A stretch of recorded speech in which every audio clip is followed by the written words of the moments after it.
21 to No, December 31, Ascot Resources to, ma'am. na ginastos yung 125 Ascot Resources to, hindi to Metro Pag Drive. hindi naubos yung 125 million doon sa by December 31, anong mangyayari sa pondo? Babalik po yun sa National Treasury. So ibig sabihin, hindi may babalik as savings ng OVP, babalik sa National Treasury. Opo. Now, I'm trying to understand bakit, di ba, ang ikli ng panahon, which you mentioned, maikli yung 11 days, but wala kayong finding, no? Ngayon, kung halimbawa nagsumiti sila ng mga dokumento para mapatunayan na tama lahat ng ginastos nung 21 to 31, di walang issue, hindi ba?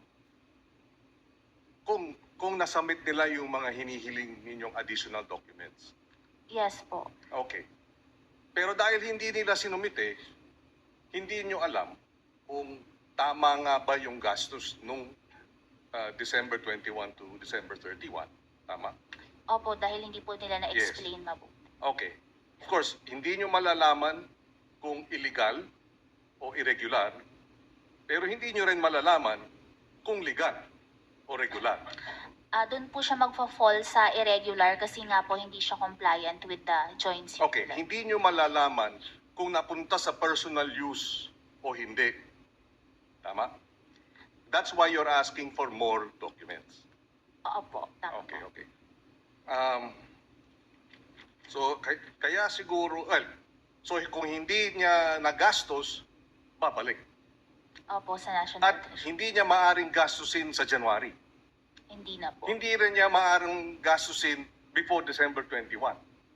Hindi po kasi bawal po ang reimbursement. So, talagang dun mo lang magagastos.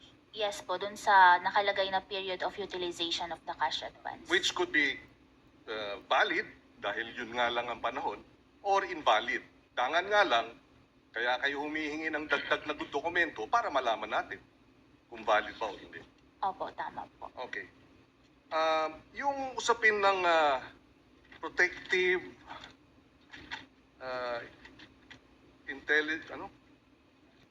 intelligence operations. Okay. Dati wala namang confidential funds ang OVP, tama? I mean, Opo, magmula nung nag-start po ako sa ICFAO. pero dati meron ng protective services ang OVP.